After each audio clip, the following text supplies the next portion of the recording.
En su carta a los Filipenses, el apóstol Pablo escribió: como me es justo sentir esto de todos vosotros, por cuanto os tengo en el corazón y en mis prisiones y en la defensa y confirmación del Evangelio, todos vosotros sois participantes conmigo de la gracia, porque Dios me es testigo de cómo os amo a todos vosotros con el entrañable amor de Jesucristo. Es increíble, hermanos, ver cómo el apóstol tiene un amor entrañable por sus hermanos, por sus amigos de Filipo. Les pregunto, o miremos algo, ¿cuántos de acá no les gusta hacer muchas cosas con sus amigos? ¿A cuántos de acá les gusta hacer las cosas solo? ¿O a cuántos de acá les gusta más bien hacer siempre las cosas con amigos? Piensa en todo lo que tú haces en un día. Llámese amigo, compañeros de trabajo, como lo quieran llamar. Sí, esposas, todo, ¿verdad?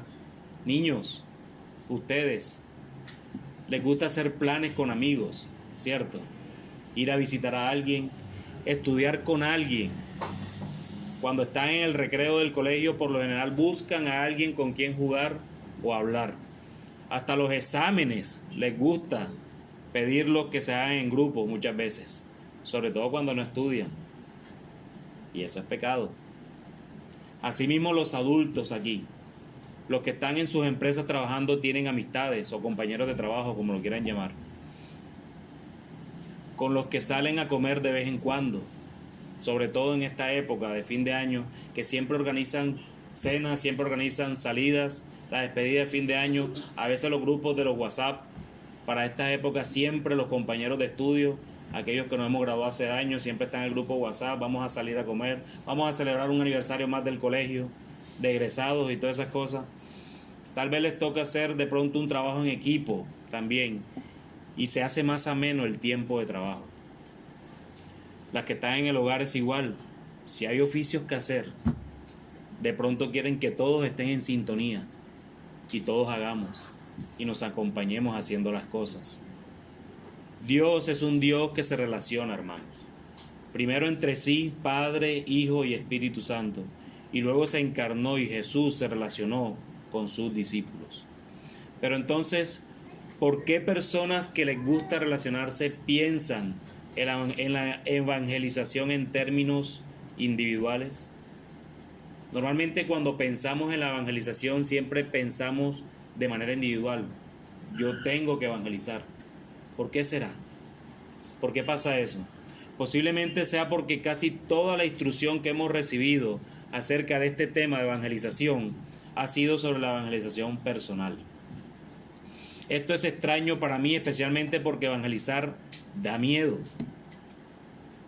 Y no me gusta hacer cosas que dan miedo estando solo. Y seguro que a ti tampoco. ¿A quién no le da miedo evangelizar?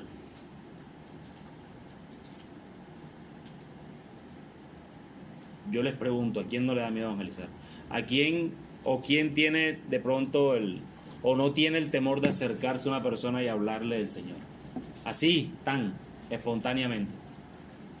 ¿Cuántas veces no hemos ido al lado en el bus, en el trabajo, con personas que incluso te dan la oportunidad de que les hables porque evidentemente tienen una necesidad espiritual increíble y no lo hacemos?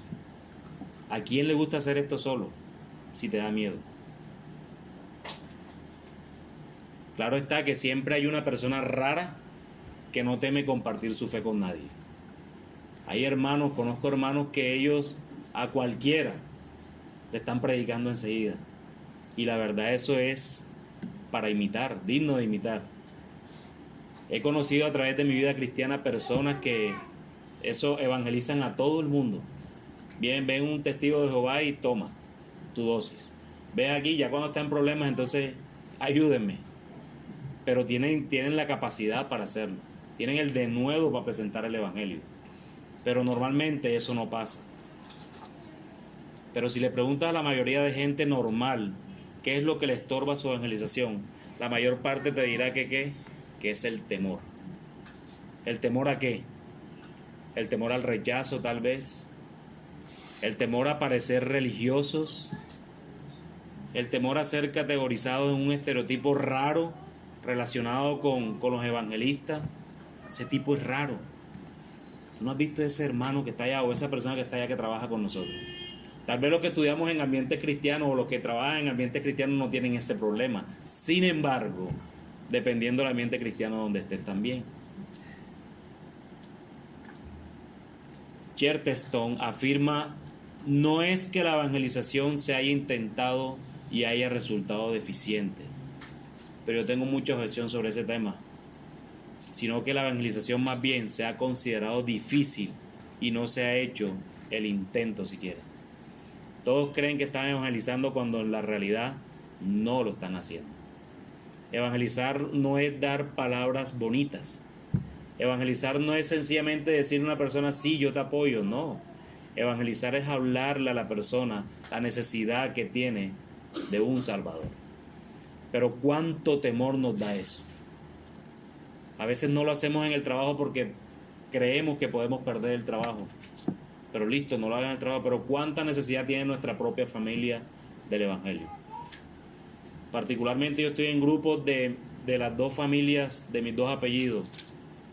Y los únicos cristianos ahí somos mi hermano y yo. Y muchas veces dan oportunidades para uno hacerlo y uno, por no caer mal, o a veces para que no me saquen del grupo, entonces tememos muchas veces de decir las cosas. Y no debería ser así. Pero entonces, ¿por qué hacer de forma individual algo que es difícil y que da miedo? Hermanos, creyentes, uníos, evangelizad con amigos creyentes que os animen. Valoro mucho la evangelización personal y debemos estar equipados para llevarla a cabo en algún momento, porque no siempre vas a estar con un hermano. Muchas veces vamos a estar solos, en el bus, en el trabajo, caminando. Uno no sabe, todas las personas que uno tiene alrededor, cuántos necesitan del evangelio. Y eso hay que valorarlo y hay que hacerlo. Pero puesto que creo que la iglesia es el motor de la evangelización, necesitamos desarrollar culturas de evangelización en nuestras iglesias locales también. Necesitamos iglesias enteras que hablen de Jesús. Iglesias enteras que hablen de Jesús. Ustedes saben qué significa eso. Por lo menos un día del Señor. No solo es venir aquí a escuchar las predicaciones, sino que después que se acabe el culto, hablar sobre lo que hemos sido exhortados, edificados. ¿Cuántas veces lo hacemos? De pronto te vas de aquí el domingo y llegas a casa y se te olvidó todo lo que pasó. Y ahora sí, vamos a pasar el tiempo en familia, que es lo que viene. Y porque ese tiempo en familia no lo aprovechamos también para evangelizar a esos que necesitan. Piensa en los beneficios de una evangelización en comunidad. ¿Nos rendimos cuentas unos a otros? Si tú vas con un hermano a evangelizar a alguien, ese hermano te puede corregir muchas cosas y aprender uno del otro. Si vamos en combo, podemos ver cómo lo hace otro hermano y aprender de él. Podemos animarnos, nos damos cuentas unos a otros, fortalecer nuestro compromiso mutuo. Hermano, quedamos en esto, vamos a hacerlo. A veces cuando estamos solos tendemos a aplazar las responsabilidades y sobre todo lo que tiene que ver con el Señor. Quedé en reunirme con este hermano, él necesita el evangelio, pero no, puede ser mañana. Puede ser mañana, tal vez mañana él me escucha, hoy estoy cansado. Mientras que si estamos otros hermanos allí vinculados, mi hermano, te reuniste con él. Porque es que no sabemos si mañana él estará o estaremos nosotros.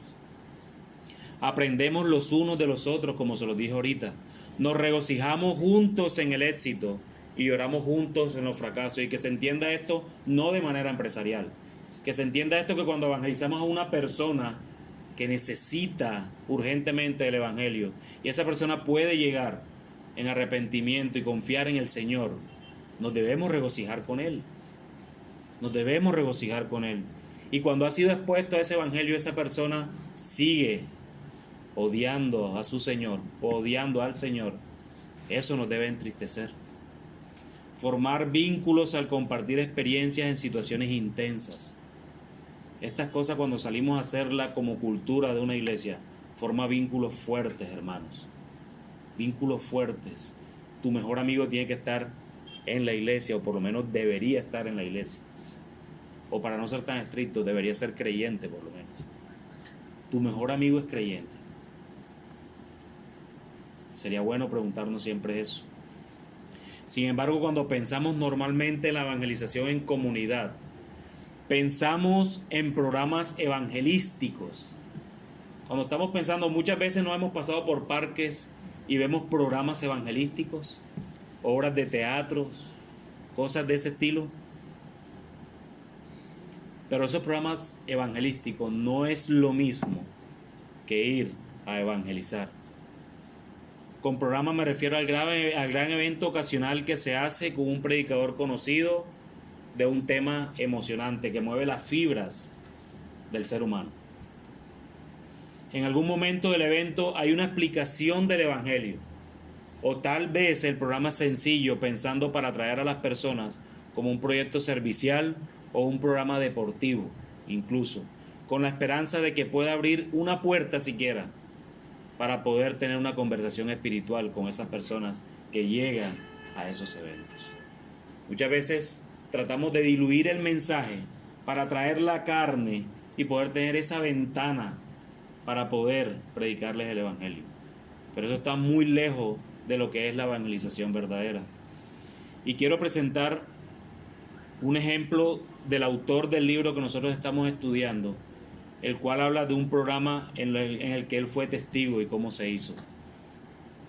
Él cuenta que una iglesia en la ciudad natal, donde de él obviamente, decidió financiar una representación de la Pascua. La idea era tomar la maravillosa historia de la Semana Santa y crear una obra para atraer a las personas a Cristo. Las representaciones de la Pasión no son nada nuevo, pero los ancianos de esa iglesia local querían que el evangelio quedara claro en la actuación en ese programa. Al final, las personas tendrían la oportunidad de responder a la buena noticia. El objetivo precisaba un guión muy ingenioso para compensar las limitaciones del escenario. Y por supuesto, la representación tenía que ser entretenida. Así que hubo canciones y actuaciones muy buenas. Se pidió a los miembros de la iglesia que armaran unos escenarios elaborados, por lo que trabajaron incansablemente para cumplir con un riguroso calendario de producción. Los zoológicos y las granjas se quedaron sin animales y sin entrenadores. Los camellos, las ovejas, las vacas caminaban por el pasillo del escenario para el deleite de la audiencia.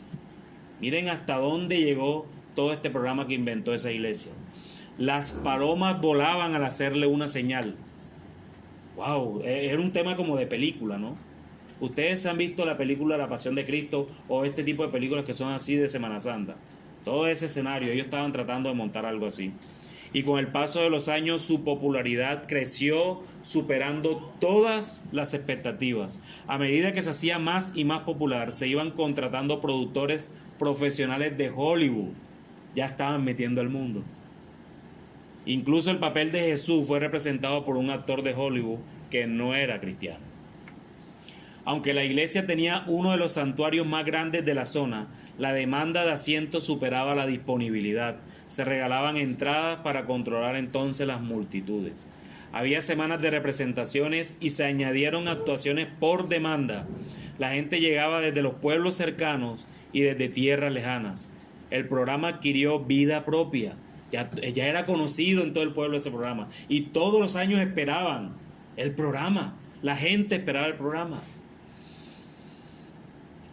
Cuando todas las piezas se juntaron, qué gran representación había. Nadie se dormía en esa presentación del evangelio. Nadie se dormía. Las actuaciones eran espléndidas, los cánticos eran profesionales, los animales cautivaban a los niños. Y esta es la mejor parte. A los hijos de este autor les encantaba cuando el corcel blanco se levantaba en el escenario, mientras que el centurión que lo montaba sacaba su espada. Y el autor dice que nunca supo en qué parte de los evangelios o de qué parte del evangelio sacaron esa escena. Era increíble. Después de la crucifixión representaba con un poco más de gusto y con más teatro que en la realidad. Jesús era levantado hacia las vigas del techo mediante unos cables invisibles. Era verdaderamente increíble. Solamente había un problema. cuando la iglesia observó lo que había sucedido tras el transcurso de los años y a pesar de la popularidad del programa, se dieron cuenta de que prácticamente nadie había llegado a Jesús. A pesar de los enormes gastos de dinero, de todo el tiempo invertido en construir todos esos escenarios, contratar gente y cumplir con todos los estrictos códigos de seguridad y de la ciudad para elevar a personas con cables invisibles, a pesar de todo eso, prácticamente nadie había conocido a Jesús. A pesar de las miles y miles de personas que asistieron y de toda la limpieza, incluso de excremento de los animales que les tocó trabajar a los hermanos de la iglesia, la gente no estaba viniendo a Jesús, al menos no en mayor número de lo que uno esperaría a través de la predicación regular de la palabra de Dios. Así que los ancianos de esa iglesia, sabiamente, después de tantos años, cancelaron el programa. Apuesto que fue una decisión difícil. A la gente le encantan los programas, solamente tenemos que ver la asistencia a esta representación. Pero la iglesia decidió al final que si los miembros hubieran pasado la mitad de tiempo que pasaron en la producción del programa, teniendo conversaciones evangelísticas con vecinos, compañeros de trabajos o estudio, habrían visto una mejor respuesta al evangelio y habrían incluso alcanzado más personas. Si esos miembros de esa iglesia, en vez de estar haciendo el escenario, hubiesen compartido el evangelio a las personas que tenían cerca, quizás muchas personas más hubiesen llegado a los pies de Jesús. Entonces, si lo pensamos, sería imposible acomodar en este edificio a todos los no creyentes con los que nosotros tenemos contacto semanalmente. Piensa por un momento con cuántas personas que no son creyentes o que tú supones que no son creyentes tienen contacto en la semana. Y eso multiplícalo por el número de asistentes de esta iglesia. Regularmente son más de 30, 35 tal vez. Y si tú pondrías que tú tienes contacto, particularmente a mí, yo tengo contacto casi que con 40, 50 personas a la semana, y si multiplico eso, ¿cuántas personas nos dan? Si a cada una de estas personas nosotros le alcanzáramos a compartir el evangelio, a evangelizarlos, el hecho es que la mayoría de las personas vienen a la fe mediante la influencia de sus familiares, de estudios bíblicos, de grupos pequeños o de conversaciones con un amigo después de una reunión en la iglesia, aquí mismo, en la iglesia. Cristianos hablando intencionalmente sobre el evangelio. Miren, hermanos, ustedes no se imaginan lo hermoso y glorioso, lo que les dije ahorita, que sería ver esta iglesia después de cada culto dominical hablando de lo que hemos sido edificados. Mi hermano, ¿cómo te ayuda a ti ese sermón de hoy? ¿Cómo te ayuda a ti esa enseñanza de hoy? ¿Cómo has meditado tú en ella? Y entre semanas estar compartiendo acerca del tema. Ustedes saben lo hermoso que sería eso. No está de más, y yo lo entiendo, hablar de otros temas que nos gustan. A mí personalmente me gusta el fútbol. Pero qué mejor que hablar de esto. De esto que el Señor ya hizo por nosotros. ¿Cómo aplicamos Ruth? ¿Eres Ruth o deberías ser Booz? Es una buena pregunta. Es muy fácil ser Ruth, buscar gracia en otros. ¿Y por qué tú no eres Booz que da gracia? Da gracia de lo que has aprendido. Entonces son cosas en las que debemos meditar. Y qué hermoso sería que nosotros meditáramos como hermanos en estas cosas. Ahorita más tarde oraremos los unos por los otros, allí en grupo de 3, ¿cierto? ¿Cuántos de ustedes que vienen o que venimos de otras iglesias tienen ese tipo de prácticas? Eso es una cultura. Eso es una cultura. Eso es una cultura. Eso quiere decir que cada iglesia local va adquiriendo una identidad, una cultura propia. Y ese es el tema que estamos tratando hoy. La cultura de la evangelización. Entonces, ¿qué deberíamos hacer? Queremos evangelizar en comunidad. Anhelamos tener amigos a nuestro lado cuando compartimos nuestra fe. Pero al mismo tiempo vemos las limitaciones, incluso los peligros de esos programas que les acabé de mencionar. ¿Hay alguna alternativa? Pues me gustaría argumentar a favor de algo completamente diferente, algo que es comunitario pero también personal, y es el tema de la cultura de la evangelización. Y hasta aquí nosotros lo único que hemos dicho es cultura de evangelización, pero qué es una cultura de evangelización? ¿Alguien puede decir qué entiende por cultura de evangelización?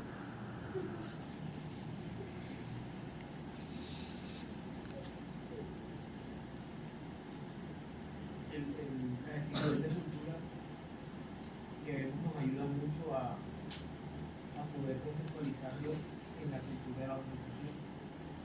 Podemos decir que hablar de idioma compartido, de idea compartida, de que todos juntos compartamos el mismo mensaje, y ese mensaje que pudimos aprender al principio de lo que era el Evangelio. Si todos estamos conectados y hacemos parte también de ese Evangelio, podemos también reflejar ese Evangelio en cada una de las personas con las cuales nos relacionamos. Eso hace parte de una cultura de evangelización, de que podamos cantar el Evangelio, predicar el Evangelio, hablar el Evangelio y sobre todo vivir y compartir el Evangelio con los demás. Amén, mi hermano. Yo te dije, bueno, precisamente hablar contigo y poner un ejemplo. Tengo unos amigos de Medellín, paisas, y las veces que hemos ido, Jacob y yo, pues somos costeños, cuando Jacob y yo hablamos, utilizamos mucho la palabra ajá. Y ellos preguntaban que por favor le tradujera qué significaba ajá. Yo decía que no podía ser un curso intensivo de explicar eso, pero simplemente tiene que ver con la forma como uno lo diga. Tú sabes que el ajá lo utilizamos para todo y sirve para todo. Como pregunta, ajá. Y a veces eso es lo que sucede en una cultura se adapta y tiene cierta manera de pensar, de razonar con respecto a cosas y de utilizar ciertos elementos que están ahí inmersos en su cultura.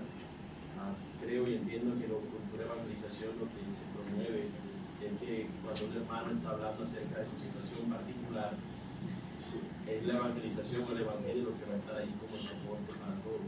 Si viene alguien nuevo, evidentemente esa persona va a encontrar de que el ajá de estos cristianos en el evangelio es el elemento que utiliza para estar comunicados, interactuando, viendo cómo el evangelio irradia, salpica, llega a toda su vida. Gracias, hermanos. La cultura también es a menudo totalmente invisible. Especialmente te digo para quienes, para aquellos que están inmersos en ella. Nosotros hacemos aquí ya cosas automáticamente, ¿cierto? Ya adquirimos una cultura, ya adquirimos una identidad de hacer las cosas como las estamos haciendo. Y quizás para nosotros es tan normal hacerlo, venir, cantamos como cantamos, oramos como oramos y hacemos todo lo que hacemos como lo hacemos porque hemos adquirido esa cultura. Y quizás para nosotros ya lo hacemos tan automáticamente que no nos damos cuenta que estamos inmersos en una cultura. Pero para aquella persona que llega, les pongo mi caso personal, cuando yo llegué a esta iglesia por primera vez, vi esa cultura. Una cultura diferente quizás de donde yo vengo o quizás de otras iglesias que conozco, pero nos toca adherirnos a esa cultura, a esa identidad que tiene la iglesia. De forma similar, una cultura de evangelización en las iglesias implica ideas bíblicas comunes, un lenguaje bíblico y unas acciones bíblicas compartidas, lo que ahorita estaba diciendo Fabi. Esta cultura también es a menudo invisible, como se los dije ahorita, para aquellos sobre todo que están en ella. Aunque es casi imposible instruir a alguien sobre cada acción necesaria en una cultura de evangelización saludable, creo que podemos describir los deseos que sentimos por ella. Pero lo que quiero mostrarles a continuación son algunos principios bíblicos de hacer una cultura de evangelización. Los principios bíblicos son aproximadamente unos 10 u 11. Hoy yo nada más les voy a mostrar 3. Los otros se los muestro la próxima semana porque el tiempo no nos da. En primer lugar, hermanos, una cultura motivada por el amor a Jesús y su evangelio.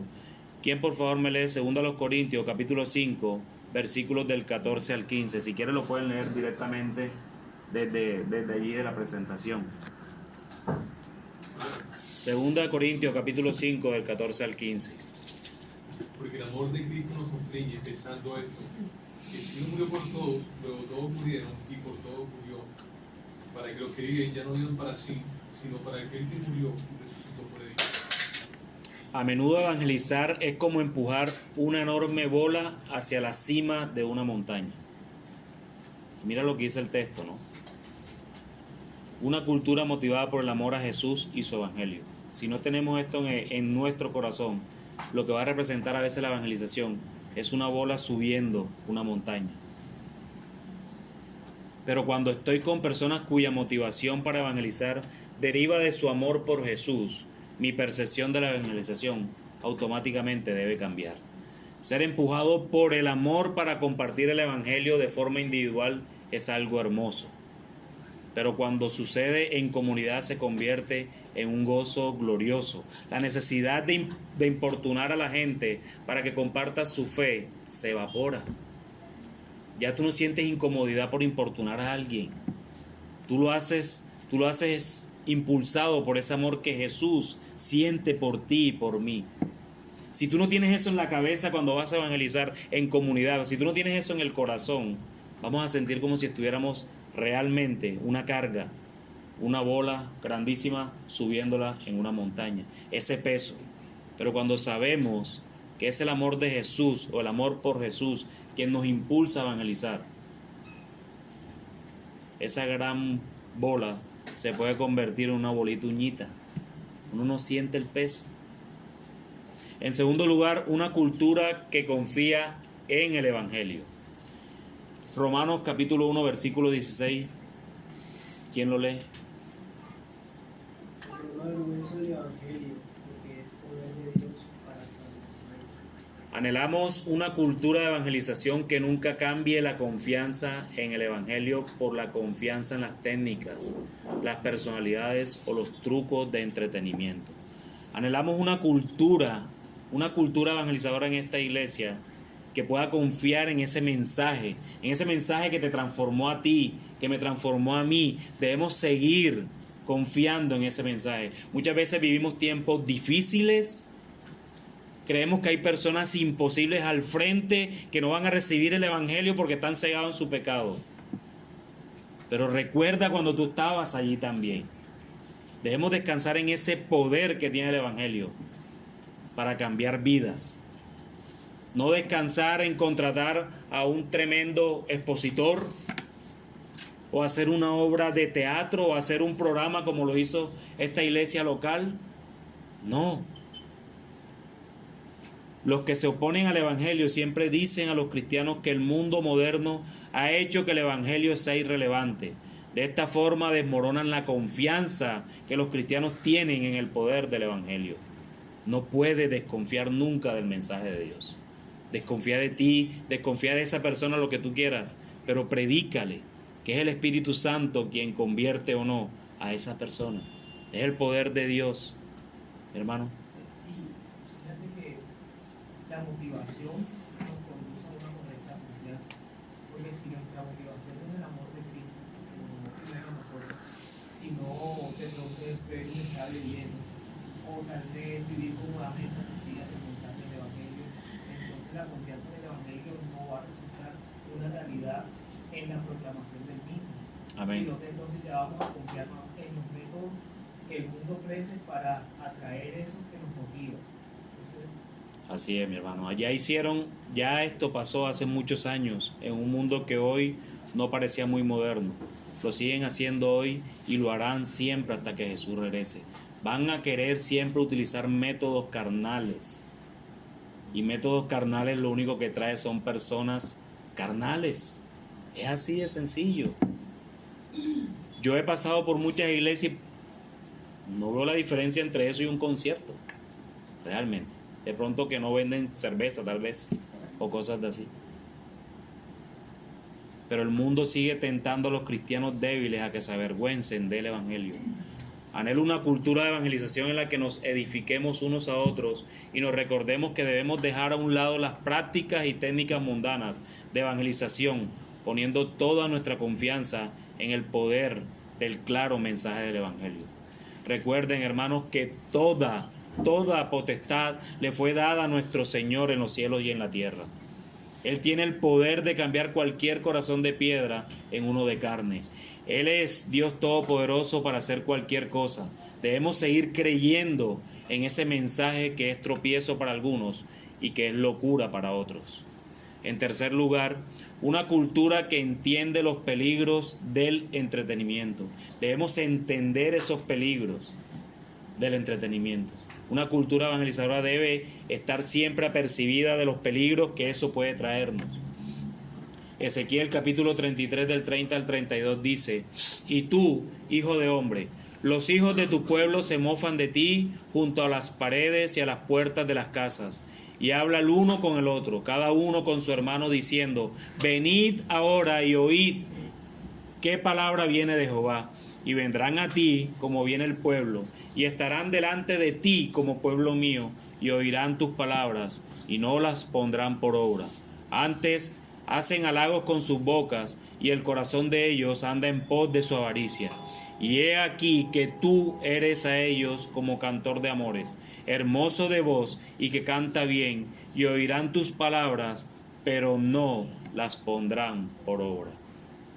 La gente en esa época, en el tiempo del profeta Ezequiel, sus redes sociales era hablar junto a las paredes y a las puertas de las casas. Y se decían los unos a los otros: hey, vamos a ver de nuevo el espectáculo del pueblo, la predicación de Ezequiel. Iban a escucharlo como si fueran a presenciar a un gran cantante o a un gran músico. No veían a Ezequiel como un profeta que les hablaba de su salvación, sino que lo veían como un animador. En medio del gran entusiasmo por el evento, lo que había en sus mentes era puro sexo y dinero, no obediencia a Dios. Y les pregunto, hermanos, ¿no suena esto como un problema moderno? ¿O esto solo pasó en el tiempo del profeta Ezequiel?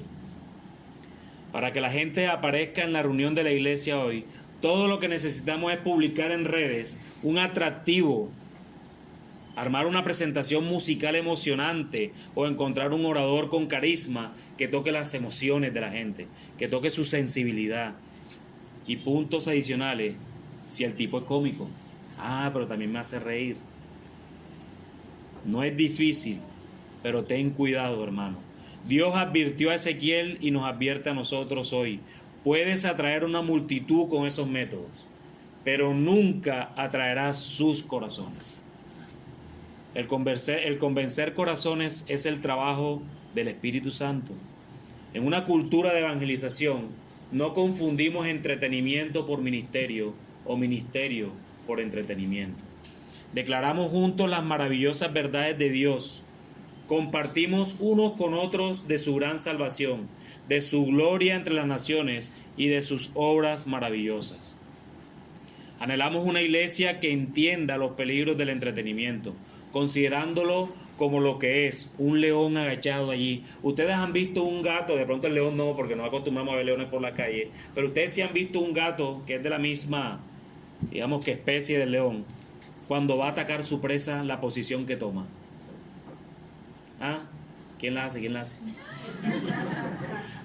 Cierto, está allí, se agacha. Así está ese león, agachado en la puerta, esperando, listo para devorarnos. En cuanto empecemos a confiar en ese tipo de instrucciones para evangelizar, en ese mismo momento empezamos a darle cabida a Satanás. En ese mismo momento, como lo dije ahorita, en que pensamos traer gente por medios carnales, en ese mismo momento empezamos a ceder delante de Satanás. Porque créeme una cosa, aquel que viene por medios carnales, lo vas a tener que sostener por medios carnales hasta el final. Hasta el final.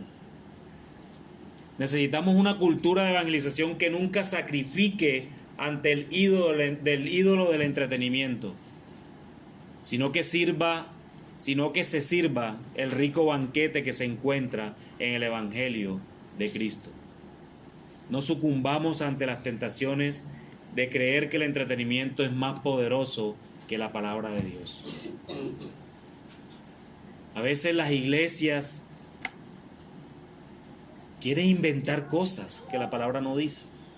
Que necesitamos atraer gente. Y hasta esto se hace necesario aquí, precisamente en este momento de Iglesia Bíblica de la Ciudad también. Porque nosotros estamos empezando, estamos adquiriendo una cultura. Y es importante enviar este mensaje para que no se nos vengan de pronto esas ideas locas que a veces se nos presentan. Por el desespero de que, ay, es que ya estos 35 han venido durante un año y no ha venido más gente, hermanos, ¿qué hacemos? ¿Qué nos inventamos? Yo te tengo una solución. Sigue predicando. Sigue predicando. Es lo único que hay que hacer. Sigue predicando el Evangelio. Pero es que veo los mismos 35. Bendito el Señor. A Isaías se le advirtió que nadie se le iba a convertir. A Ezequiel también. Cuando prediques, cuando profetices, nadie te escuchará. Sus corazones serán endurecidos. Nosotros no nos encargamos de los resultados, hermano. El Señor es quien trae a su grey a aquellos que oyen su voz.